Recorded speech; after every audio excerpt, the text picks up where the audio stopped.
کہ global warming میں کردار ادا کر رہے ہیں دنیا کے 5 بگ پولیوٹرز. اگر وہ کنٹرول میں آ جائے، اگر وہ پولوشن نہ پھیلائیں تو یہ گلوبل وارمنگ 80 to 90% کنٹرول میں آ سکتا ہے. اب وہ 5 پولیوٹرز کون ہیں؟ USA، UK، India, China, Russia. Global warming کے میں آپ کو 3 اثرات بتاؤں گا یوتھ پہ جو آپ کو حیران کر دیں گے. پہلا اثر مینٹل ہیلتھ، دوسرا اثر جو ہے یوتھ پہ وہ ہے اکنامیکل پرسپیکٹو ہے، تیسری ریزن جو ہے وہ افیکٹ اثر یوتھ پہ مستقبل، ان کا مستقبل اثر ہو رہا ہے. یہ شاید پہلی مین ریزن ہونی چاہیے، یہ کہ ان کا مستقبل بڑا اثر ہو رہا ہے. ایک تو مینٹل ہیلتھ کی وجہ سے وہ کام صحیح سے نہیں کر پا رہے ہیں، سیکنڈلی ان کا جو معاش کا نظام ہے، اکنامیکل جو ان کا ایک نظام تھا وہ بڑا ڈسٹرب ہو گیا. تو یہ کچھ ریزنز ہیں، اثرات ہیں گلوبل وارمنگ کے.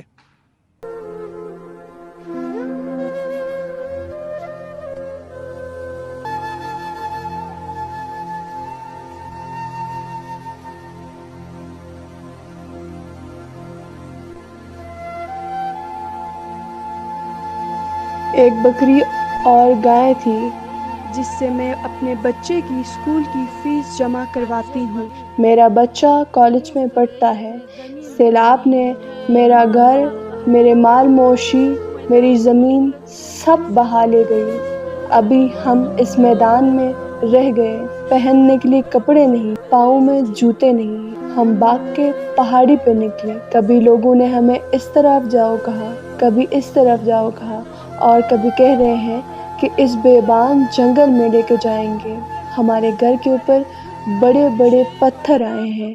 سیلاب ہمارا سب کچھ بہا لے گیا. پتہ نہیں ہمارا کیا ہوگا.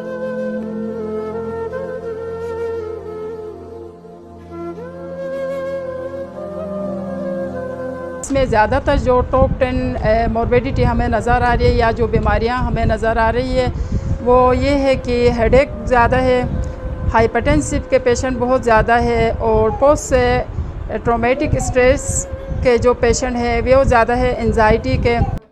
السلام علیکم، دس از مریم یحییٰ، آئی ایم اے سائیکالوجسٹ، اور آج میں بات کر رہی ہوں کلائمیٹ چینج کے بارے میں، اور کلائمیٹ چینج سے جو سائیکولوجیکل ہیلتھ پہ جو بھی اثرات ہوتے ہیں اس کے بارے میں ہم بات کر رہے ہیں. جیسے کہ سب کو پتہ ہے کہ ہم پاکستان میں رہتے ہیں، اور پاکستان میں ہمارا جو ہے موسمیاتی تبدیلیاں بہت زیادہ آتی ہیں، اور موسمیاتی تبدیلیوں کی وجہ سے جو ہماری ذہنی صحت خراب ہوتی ہے اس کے بارے میں بات نہیں کی جاتی. جیسے کہ سیلاب آتا ہے، سیلاب آنے کے بعد اگر جو لوگ جو ہوتے ہیں وہ سوشلی ڈسکنیکٹ ہو جاتے ہیں، سوشلی ڈسکنیکٹ ہونے کے بعد ان کی روزگار چلے جاتے ہیں، ان سے ان کے گھر چھن جاتے ہیں، ان کو وہ اس کی وجہ سے وہ سوشل آئسولیشن میں چل جاتے ہیں، جس کی وجہ سے ان کا اسٹریس، پوسٹ ٹرامیٹک اسٹریس جو ہے وہ بہت بڑھ جاتا ہے، انزائٹی ہوتی ہے. بہت سارے لوگ بے خوابی کا شکار ہو جاتے ہیں، نیند نہیں آتی چونکہ بے روزگاری ہوتی ہے، اپنی فیملی کو پالنا ہوتا ہے. تو یہ ساری چیزیں ان کی ذہنی صحت پہ بہت زیادہ نیگیٹو اثرات جو ہے وہ مرتب کرتی ہیں. تو اس کے لیے ہمیں چاہیے کہ جب بھی اس طرح کی موسمیاتی تبدیلیاں آئے، ایک تو ہم اپنے آپ کو پہلے سے ریڈی رکھیں اور سائیکولوجیکل ریزیلینس بلڈ کرنی چاہیے ہمیں، تاکہ کسی بھی اسٹریس سے یا اس طرح کی صورتحال سے بعد میں ہم نے کیسے کوپ کرنا ہے وہ ہمارے لیے بہت زیادہ ضروری ہے.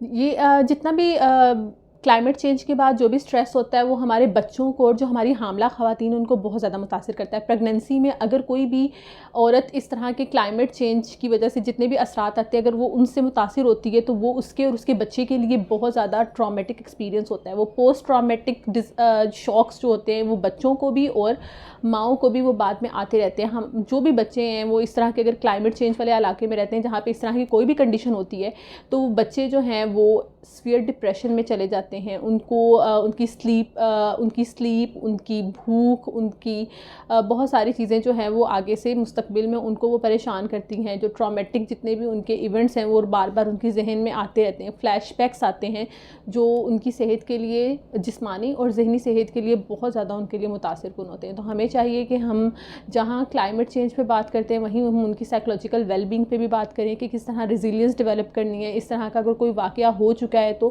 ہمیں اس کے بعد کس طرح فرسٹ ایڈ پرووائڈ کرنی ہے، مینٹل فرسٹ ایڈ پرووائڈ کرنی ہے، سائیکولوجیکل فرسٹ ایڈ ان کو کیسے دینی ہے، وہاں کے رہنے والے لوگوں کو اور ان کی فائنینشلی اور مینٹلی کس طرح ہیلپ کرنی ہے. تو اس پر بہت زیادہ کام کرنے کی ہمیں ضرورت ہے.